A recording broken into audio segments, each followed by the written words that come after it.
Happy July from the beat. That's right. Talking season is well and truly upon us. He is Birm. I am Austin. This is the Austin and Birm show. And I got the date right this time, Birm. I know what month it is. Big win. You're 1 for 1 in the month of July so far, which is great. It's nice to start off with a W. And sometimes the thing you have to do is just see the ball go through the net. Okay. So layups, free throws, whatever. Getting the date right and getting the month right seems to me to be a simple place to start. And here we are. It's July. It's now officially Big Ten and all conference media month. Yeah, talking season. And it is perfect because today's a Talking Tuesday. Adam King, the King, is on vacation. So Birm stepping up to the plate right here as Ohio State confirmed its representatives to go to Las Vegas 3 weeks from today. It sounds like it's a long way away. I promise you it's not. It's going to be here in a flash. And the Buckeyes going with Ryan Day, Caleb Downs, not a surprise. Sonny Styles, not a surprise. And Jeremiah Smith, which shouldn't be a surprise, Birm. But of those three, that was probably the last spot was up for grabs.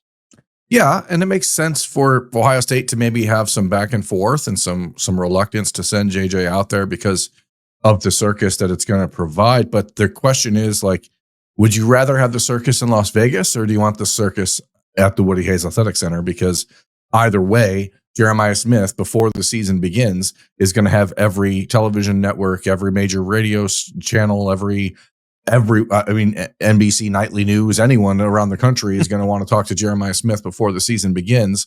It's going to be a pretty awful 48 hours, I bet, for JJ out there in Las Vegas. But again, the question is, where do you want that distraction to happen? And I think it makes a lot more sense from Ohio State's perspective to get him out in front of it, have him do it in Las Vegas. So that way, when he gets back to Columbus at the last week of July, Ohio State can have practices beginning without all of the extemporaneous BS that's going to come with it. And we'll still see Big Ten Network and that sort of stuff doing their practice day or their camp day or whatever. But it does take a little bit of the pressure off of him to have to do all those things in the middle of August. Well, so going to Big Ten Media Days, I don't view that as a distraction. It might be uncomfortable. It might be lengthy, tiring, exhausting, repetitive for Jeremiah Smith because there's only so many different ways you can ask the best player in America NIL questions or how you're going to top on what you did as a freshman or what you thought your best catch was a year ago. Like that's all going to be or draw the logo. Draw the logo. Yes. Or draw your team's logo and see how it compares. What uniform would you design for your team? Like that's that's part of it. Like that is what those media days are for. It's entertainment, is getting excitement going for the season. It's why you want the best players there. But like that part it's designed for it. And the players that are chosen for it almost universally know what to expect and know how to manage it and get through it. Point of order. If Cade Stover can do it, literally anybody at Ohio State can. So I think it's funny though. Like if you were to go through the Ohio State roster and pick, Jeremiah is his own entity, and we can talk about him certainly as we go through this. But two players who suffer fools lightly would be Sonny Styles and Caleb Downs. They're not into like game playing and shenanigans and all of the things that happen at media day. So I am interested to see how those two respond, considering the seriousness of their approach. I think that they will probably set a new team record for eye rolls when it comes to questions. Boy, but I think we're on a streak. They're professionals.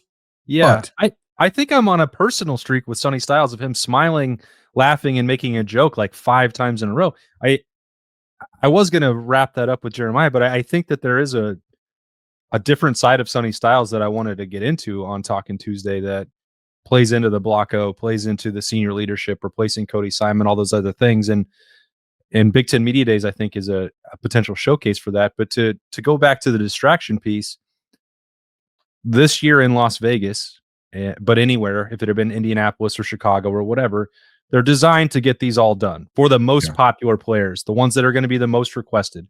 Jeremiah is at a different level than even Justin Fields before him or Chase Young or certainly Cade Stover that I mentioned, anybody from recent history, Marvin Harrison Jr. Like it's not out of the question. Like 60 Minutes and NBC Nightly News, as you said, would want to talk to Jeremiah going into the year. And if they want to do that, they need to go to Las Vegas because that's where the time and the opportunity is. And why I thought it was important for Ohio State to take Jeremiah, which is a little bit out of the normal order of business for the Buckeyes, where they want to take seniors, they want to take the captains. If you take a quarterback, you can because they're the most requested. You skipped all of that with someone who was the most popular, recognizable name in college football. And potential, I don't even know where to put it in terms of all athletics nationally, but he's in the top 100 when it comes to that as well, and maybe in the top 20. That sounds like a debate for another day, but all of those media outlets would be coming into Columbus starting on July 31st and throughout camp. And Ohio State doesn't want to be in the business of saying no to national media outlets who want to put a spotlight on their best player or best players, because that also limits the marketability of the program and the player when it comes to NIL, which they are all now in this together in a post-house settlement world, which happy July to everyone who wants to celebrate that as well. So I know that there were conversations. To be fully transparent, I was part of them about why Jeremiah Smith needed to go represent Ohio State, because if he didn't, and if you tried to side with, okay, well, Carnell Tate deserves the spotlight. He is a more senior member of the Ohio State wide receiver room, and he should be able to go represent the Buckeyes as well. He's probably not ever going to have that opportunity in his career. Well, if Carnell Tate went to Las Vegas, deservedly so, unfortunately, none of the questions would be about him. They would all be about Jeremiah Smith. And the person who should talk about Jeremiah Smith is Jeremiah Smith. Probably. I think it's just such a funny departure from the trio that we had a year ago. You have like the elder statesman, the most professional, polished speaker in the world in Emeka Ibuka. You've got the heart and soul with Jack Sawyer. You've got the trash talker in Denzel Burke. And then this year you have three guys that are going to be like, oh, is this over yet? And I think it's funny. I'm looking forward to it. I'm not looking forward. I actually think it's a benefit to Ohio State to have JJ there, as you said, for a number of there's again, he's going to be asked about himself. Everyone else is going to be asked about him. I think he's less likely, I hope, to get questions about, hey, who's the starting quarterback? How does this look? How does this look? Because people are going to be focused on the bigger picture things with him. And as opposed to like Carnell Tate, I think you might see more questions about, what have your thoughts been on Julian Sayin versus Lincoln Kienholz? Or if you have Carson Hinsman out there, I mean, there's other guys that I think could have been representatives for the Ohio State offense. But when you're replacing nearly every starter on the team, except for the wide receivers, it feels like a wide receiver has to be the one to go. And nobody makes more sense than Jeremiah just from this is who people want to talk to and about perspective. I just think, and he's funny because JJ, a lot of people don't really know what to expect out of him, but he is someone who will answer questions if you give him a microphone. And so he's not as shy maybe as his like public facing persona is. Once the microphone's in his face, he will answer the question you ask him. And so I wonder how that will go, because he's going to be asked probably some pretty wild questions. Yeah. But I do think that, I assume that 90% of the local media is still going to go out to Las Vegas. The same way that 100% would go to Indianapolis or Chicago. It's more difficult. It's more challenging logistically. I don't mean that as we know everyone's going out there and staying like Sunday to Friday to just spend the time in Vegas. Well, we're not the only people going back and forth. No, I do know that not everyone is going. You have to remember, we also work at 10 TV and 97.1 The Fan, so they can use us to maybe shoulder some of that burden out there, because it's not as simple as it once was. And I don't mean that as a press box snob. I don't mean that as a complaint. I hope it comes back to the Midwest, because I think it's better overall. We can get to that when we get out to Las Vegas for the Ohio State beat, the Penn State beat, the Michigan beat, the Big Ten beats that actually matter, the ones that anchor the Big Ten, and also the fact that the headquarters are still in Chicago and not Los Angeles or Las Vegas is neither here nor there. I don't mean to start off the month by complaining. I just feel like I'm going to get you to complain one way or another. Yeah, it usually doesn't take much coercing for me to do that. But the point is, those of us that are out there that live in Columbus or based around covering Ohio State are still going to ask him about what spring football was like with Julian Sayin, with Lincoln Kienholz, with Tavian St. Clair. Like, And I think it will be fascinating because, as you mentioned, JJ does seem to be he's got that Denzel Burke truth teller to him, and he just hasn't had all that many opportunities in front of the microphone yet in Columbus. Yeah, and he's going to get them because you can't hide this player anymore.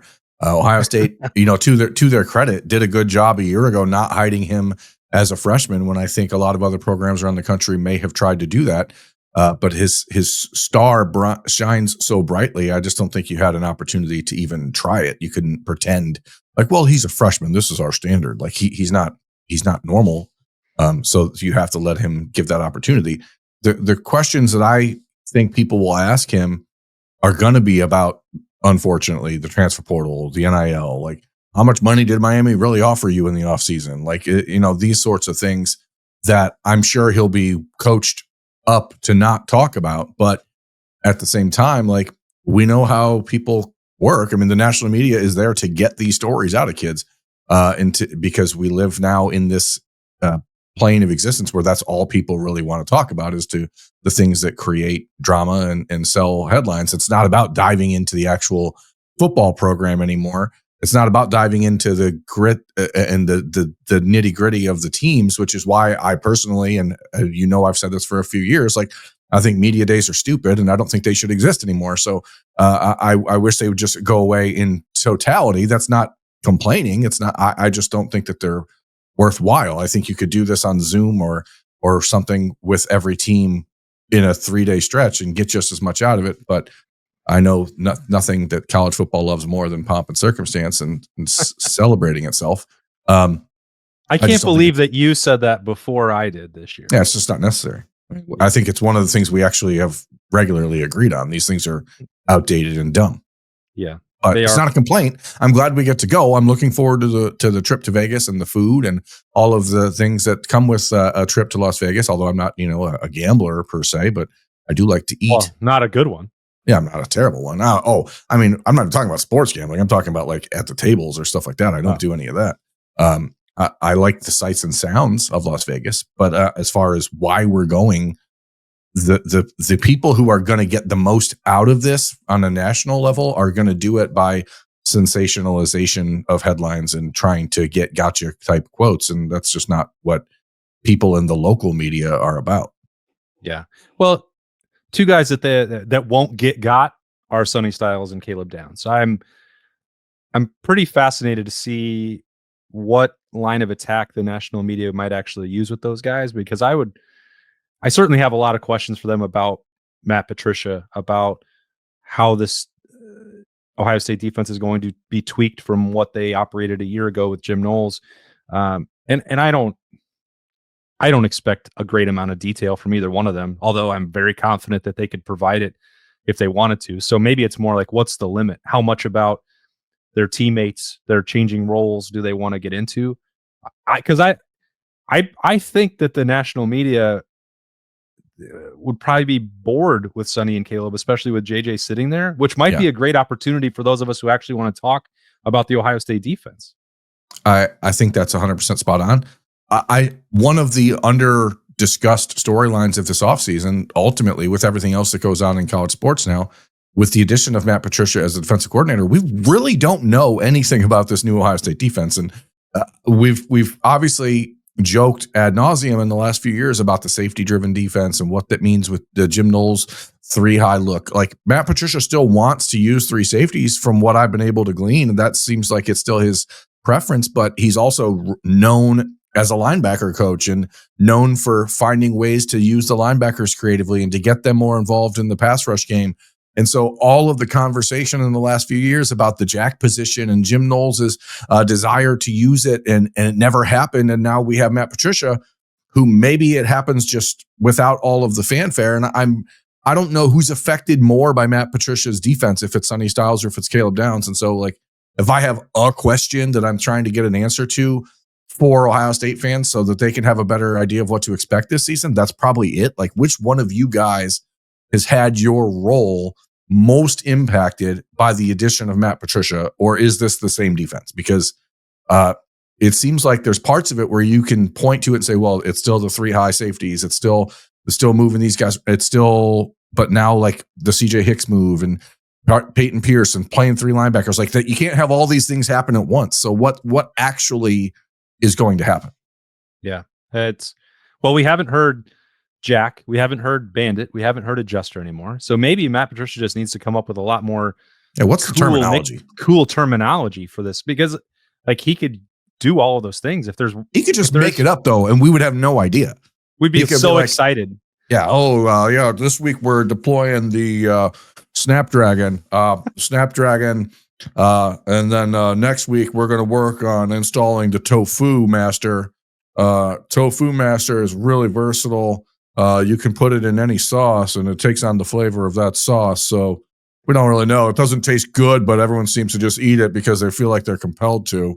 Like, it doesn't actually have a specific flavor. That's what makes it so versatile. Yeah, so it's neat, I guess. I mean, Matt Patricia, who we're not going to talk to again until like August, for when we'll get a chance to speak to him for 3 or 7 minutes.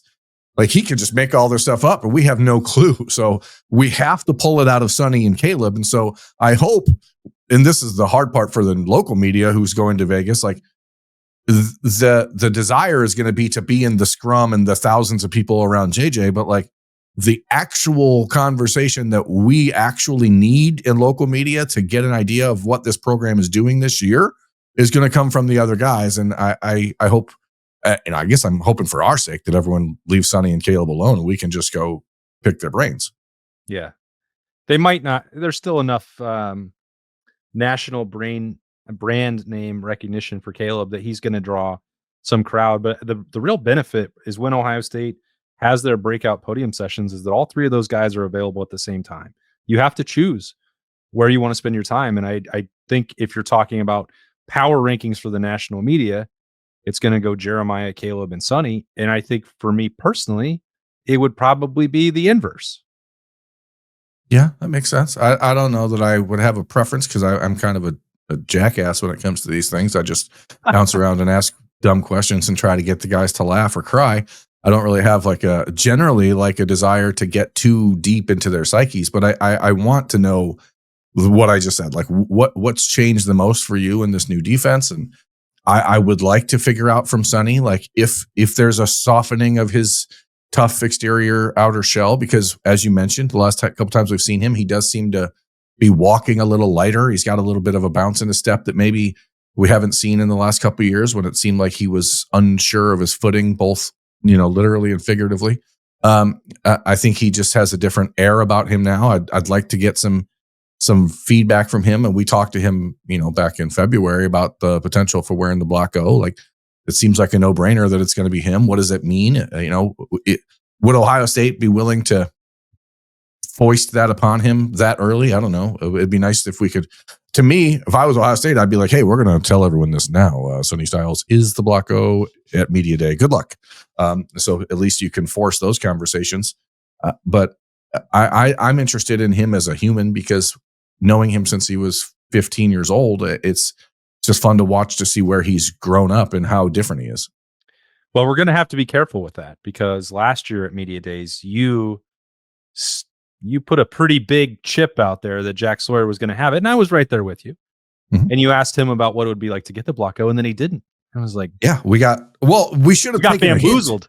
We should have taken a hint from the fact that everyone else we asked who should get it was like, oh, Cody's going to get it. And we're like, oh, no, it's Jack. And then they're like, no, it's Cody. And we're like, oh, we don't know anything. Yeah. But that's the value, I guess, of talking to the other players. In this instance, I think they're all going to say Sonny. Yeah. I would be stunned if they didn't. If there was, let's say there was a 4th spot because Ohio State needed to take JJ. Who just missed the cut for you? Who would you most have enjoyed having out there? I guess I can't phrase that the right way because we would love to talk to the quarterbacks because we haven't in a while. I think it's Carson Hinzman. I think it's Carson Hinzman. I think you should have the leader of the offensive line. Aside from the fact that offensive linemen are generally among the most intelligent and insightful and like interesting conversations that you can have. As we've seen over the years at Ohio State, they've always been like the collection of the best talkers on the team. Mm-hmm. I think everything else that's happened in Carson Hinzman's career to get to this point, the fact that he's now the unquestioned leader of that offensive line group, maybe alongside Austin Saraville, but certainly one of the two. the conversations about him being benched 2 years ago and everything else. Like, I just think that his story is interesting. And I wish people could get a chance to dive into that a little bit more. Other than that, offensively, I can't think of anyone that I think is really deserving of that spotlight. And I wouldn't want to take a third defensive player. So I think it'd have to be him. Unless it's Edric, of course. Edric, I know you're watching. I'm never putting you down, bud. We're just always telling you how much I love you. Yeah, you just got be careful. He's always listening. Carnell Tate is right there, as I mentioned, on the precipice as well. And the way Ohio State has talked about his leadership, I think that would have been pretty cool. But you're 100% correct. It's Carson Hensman. He deserved to be there. And there's just Ohio State has built a roster of people that's like, you could make a case for 12 different Buckeyes being there. Most years, maybe it's more obvious this year than previous years. Especially without a quarterback. The question is, so let's move away from the players. Obviously, Ryan Day will be there, and so that's with everything going on in the House settlement. I mean, I always go back to the conversation we had with Ryan Day out at Big Ten Media Days in 2020, or maybe it was 2021. Right at the start of the NIL era, and him saying that people were not going to recognize the game of college football in 5 years. And I don't think he really intended to be so omnipotent or whatever, but like, I would really like to know from his perspective. He didn't say that he had all the powers in the world. He was being prophetic. Whatever. Omniscient. He's omniscient, right? Not omnipotent. Whatever. Now he's got a national championship. Okay, That's he's true. One of three coaches. He has more power now than he did then when he was simply being omniscient. And now he actually has potentially authority and power where his voice carries some weight. Okay. I would like to know if there's any part of him that wants to stand up and scream and say, "What are we doing now?" Because that always ends up being a piece of this puzzle. But I do wonder from a Ryan Day perspective, with the national championship under his belt, knowing that it's him, it's Dabo Swinney, and it's Kirby Smart as the only three coaches that are active in college football to have won a national championship. Like, his weight, his voice, the gravitas is greater than it will ever be. And there are still obviously things that are not going the way that they're supposed to when it comes to these rules and the new regulations and the House settlement. And I guess I'm most curious to see how he responds to that. We know he's not going to say anything about his team other than that they're trying their best to get prepared and he doesn't know who the quarterback is and all that. Like, what is the new? We've talked so much this offseason, Austin, about the new Ryan Day and the way he is handling himself. I just want to see if he's willing to stand up and be a leader for the Big Ten, and maybe a detractor from the way that the rest of the powerhouses in the conference are handling things, because it seems like the Ohio State brand is the only one on an island right now saying, why are we still doing these things? Yeah, no, I absolutely believe that he will. And I think Ross Bjork will probably do the same thing in Las Vegas. We'll get to more with those guys in the coming weeks as we get ready for that trip, which is we leave in 20 days. The Buckeyes are that Tuesday, the 20. What is that? I leave in 18 because I'm driving. Oh, that's right. You're taking your train out there. I'm flying. I don't want to fly. I don't want to do it, but I'm gonna. So if it seems like, we're talking about this way too early, in some ways we are. That's why we didn't get into too many specific questions, just talking about the roster here. But we have to. Everyone's talking about it. Folks, go to Google. Type in Ohio State Big Ten 2025 Media Day, and every outlet in the entire beat on the beat has a story about it. Because why? Because it just got announced on Monday afternoon. So we have no choice. How could we call ourselves the beat if we're not talking about the things that the beat is talking about? Wow. That's a great point. Couldn't have said it any better myself. It was a Talking Tuesday on the beat. There's going to be a very real one coming in 3 weeks. And I promise it's going to be here before you know it, because July is here and there's going to be lots of crazy things happening at conference media days around the country. And the Big Ten one will be here before we know it. And then after that, 10 days later, camp starts at the end of July 31st. So what a wonderful time it is to be alive. Thanks for spending part of your Tuesday right here with us on The Beat. He is Birm. I am Austin, and we will talk to you tomorrow.